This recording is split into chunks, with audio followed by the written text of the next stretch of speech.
बिहार की लोकप्रिय गायिका श्रद्धा सिन्हा अब हमारे बीच नहीं रही। आपको बताते हुए बहुत ही दुख हो रहा है, लेकिन ये एकदम सच्ची खबर है। इसके साथ हम आपको बताने वाले हैं कि आखिर उनके साथ ऐसा क्या हुआ कि वो अचानक से यूं ही हमें अलविदा बोल गई। दोस्तों, मैं आपको बताने वाली हूँ कि ये खबर उनके बेटे ने ही दी है और आज ही उनका देहांत हो गया है। आपको बता दें कि श्रद्धा सिन्हा ने एक से एक ऐसे गाने गाए हैं जिससे कि हमारे बिहार का नाम ऊंचा हुआ है और छठ से पहले ही वो हमें अलविदा बोल गई। इसके साथ मैं आपको ये बताना चाहूँगी कि श्रद्धा सिन्हा काफ़ी टाइम से बीमार चल रही थी।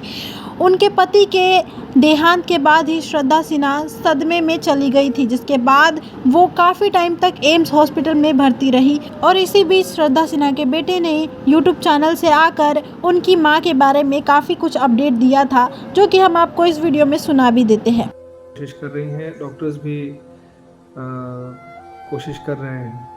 घबराने की बात है, चिंता की बात ज़रूर है। तो सुना आपने, वो तो उनके है, बेटे ने कुछ ऐसी लेकिन बातें कही थी जिससे ये साफ हो गया था कि श्रद्धा सिन्हा काफ़ी मुश्किल वक्त से गुजर रही हैं। और आज ही शाम को अभी जस्ट खबर आ चुका है कि वो अब हमारे बीच नहीं रही है।